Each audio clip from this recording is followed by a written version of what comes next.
Oh, ayun nga, di ba? Ang unang pelikula ni Ate B ay ang Through This Lit. Ayan ang trivia. Through This Lit, ang unang movie.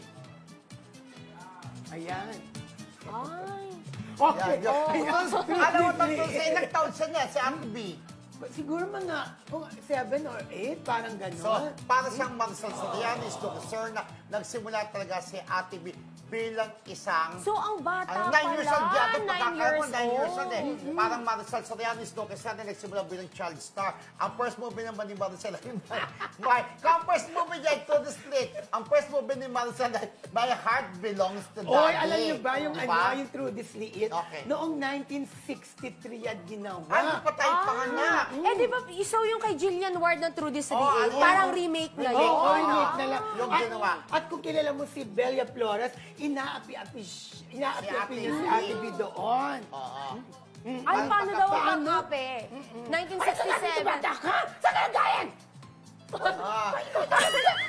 Lola!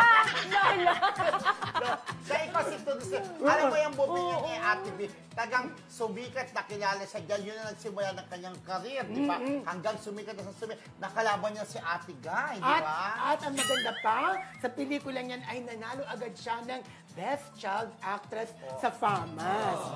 Pero ang ganda na pala talaga ni Ate B dun sa bata pala siya. Alam mo si Ate B, first movie niya, tapos Best Child Performer agad ang nakuha niya sa FAMAS, di ba? Bongga. Magaling talaga si Ate Guy. Ate B, brother. Ate B. 1963 siya nagsimula at ngayon nakita naman natin kung nasaan na siya ngayon. Isa na siya sa mga haligi ng pelikulang Pilipino. Movie icon, star for all seasons. Yes, si Ate B, di ba? Talagang ngayon, ang karoon niya talagang pangat pa ng pangat. Yes, from artista to politician. Salamat sa kanyang jowang si Senator Ralph Recto. Yun ang turo sa kanya na pasukan ng show business, di ba? Correct. So, Through This Lit, tandaan niyo po yan, dito lang po sa aming trivia. Ate B's first movie ay Through This Lit. No? correct. 9 years old 9 years old lamang siya nung unang sinabak niya yung pelikula na yan. At naging Best Child Performer agad sa... FAMAS. Alam niyo na. Alam niyo na po. Through This Lit, pagka may contest niya sa school, yung mga quiz-quiz, yung galing teacher, Big Mayo. Anong first movie ni Ate B?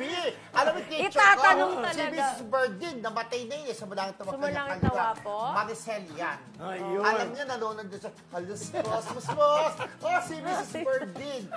Alam niya ang first na serye ni Maricel. Lahat alam niya.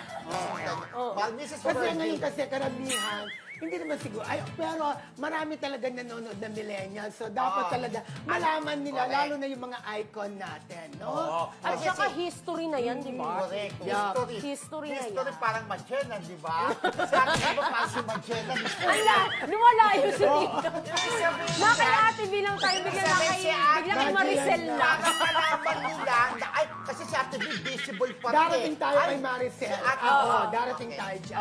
Magti-trivia rin tayo kay Maricel. At sasagot ka dyan, di ba? Yeah. Anyway, Anyway, dito naman tayo sa segment ng